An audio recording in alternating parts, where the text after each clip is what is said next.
Обращаясь к присутствующим, Юнусбек Евкуров отметил, что руководство республики заинтересовано в повышении роли средств массовой информации, и современная пресса обязана выверять информацию, кроме того, должна следить за ее актуальностью и достоверностью. Давайте все вместе делать одно дело на благо республики. Я всегда за критику, но при этом особо отмечу, она должна быть конструктивной, подчеркнул глава Ингушетии. Далее участники совещания перешли к обсуждению вопроса подготовки мероприятий республиканского масштаба, намеченных до конца текущего года. По мнению Евкурова, для власти поддержка такой значимой сегодня силы, как средства массовой информации, дает возможность эффективнее справляться с задачами, стоящими сегодня перед республикой, достигать больших результатов в деле консолидации общества.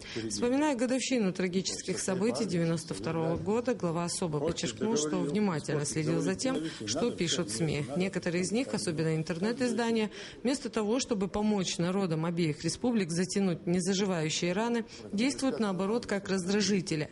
Последствия событий 19-летней давности устранены не все. В частности, еще остается открытым вопрос по поиску без вести пропавших людей. Их судьбы должны быть установлены, сказал Юнусбек Евкуров.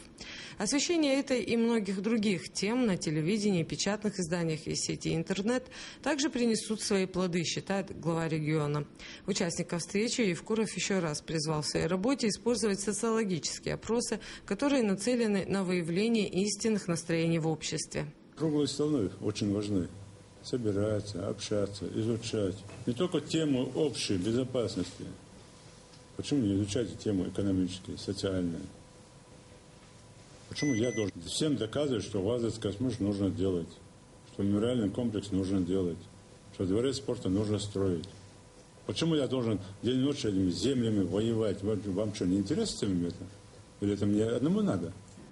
Глава республики озвучил еще одно направление, где нужна помощь представителей журналистского цеха, работа примирительных комиссий. Местное население должно видеть плоды деятельности духовных наставников.